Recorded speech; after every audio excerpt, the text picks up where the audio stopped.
আজ একটা নতুন সেলাইয়ের ভিডিও আপলোড করছি। নতুন বললাম কারণ আমার কাছে এই সেলাইটা নতুনই। সম্ভবত এটা ফিসবোন সেলাই। যদি আপনারা এই সঠিক নাম জেনে থাকেন আমায় বলবেন প্লিজ। এই সেলাইটা হয়তো অনেকের কাছে ভীষণ সহজ, কিন্তু আমার জন্য এটা বেশ কঠিন ছিল। আর এই দেখুন, আচ্ছা এটা কি শুধু আমার সাথেই হয় নাকি আপনাদের সাথেও হয় বলুন তো? যখনই ক্যামেরা অন করে রেখে ভিডিও করতে গেছি তখনই সুতোগুলো জড়িয়ে গেছে।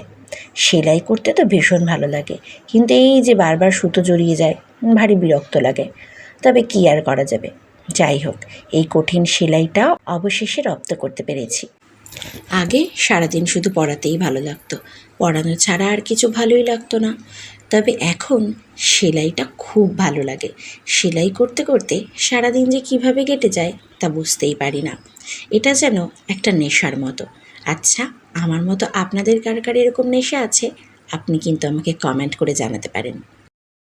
আর সেলাইয়ের জগতে আমার মতো যারা নতুন আছেন তারা কিন্তু এই সেলাইটা বারবার দেখলেই ঠিক করে নিতে পারবেন। ভীষণই সহজ। এক জায়গা থেকে ফোর তুলে একটু কোনা করে সুতোটা দেখে নেবেন, একটু কোনা করে আরেক জায়গা দিয়ে সুতো দিয়ে পাল্টে নিলেই এই সেলাইটা হয়ে যায়। ভীষণই সোজা একটা সহজ। অবশ্য করতে পারলে সব সেলাই সহজ লাগে, প্রথমটা তো ভীষণই কঠিন লেগেছিল আমার কাছে। আপনারাও ভিডিওটা বারবার দেখলে আশা রাখি নতুনরাও আমার মতো এই সেলাইটা সুন্দরভাবে করতে পারবে।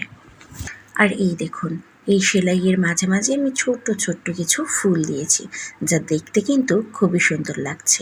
পুরো ভিডিওটা আপনাদের কেমন লাগলো তা আপনারা আমার সঙ্গে কমেন্টের মাধ্যমে শেয়ার করতে পারবেন। ভালো থাকবেন, সুস্থ থাকবেন ও আনন্দে থাকবেন।